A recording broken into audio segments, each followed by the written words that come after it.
Hello guys, good afternoon. So dahil off namin today, napag-isipan namin ng mga kaibigan ko guys na pupunta kami dito sa Kuwait Palace Hotel. Diba ang ganda? Hindi kami mag-check-in dyan ha, kundi maliligo kami sa swimming pool nila. Ang ganda kasi dito guys, nakita namin online. 5K deep, 3 hours per head.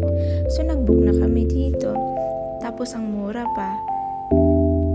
Ang ganda-ganda pa dito sa loob guys. Tignan nyo. Todo posing na kami dyan. Umakyat na kami dyan pala sa 6th floor dahil doon sa rooftop yung ano nila, yung pool area nila. At saka ang ganda pa dito banda. Busy kami dito, kakaselfie namin. Picturean dito, picturean doon.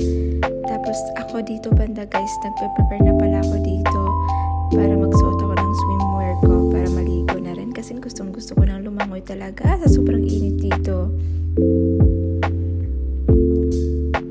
Arahan naman ako saglit dito at lumubog na kami pala dyan guys.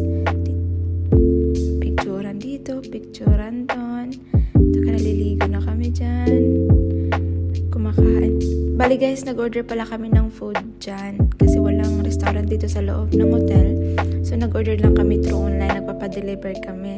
Pwede naman sabihin nyo sa reception na i-reserve na lang nila, pupunta na lang kayo doon.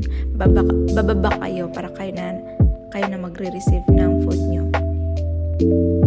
Ano ba yun? Bulol-bulol naman ako sa Tagalog eh. Bababa pala kayo doon para kukunin nyo yung food nyo. Ganun pala yun guys. Tsaka lumubog na pala ako dyan ng sobrang sarap. Yun lang guys. Thank you for watching. Sana kayo rin. Try nyo.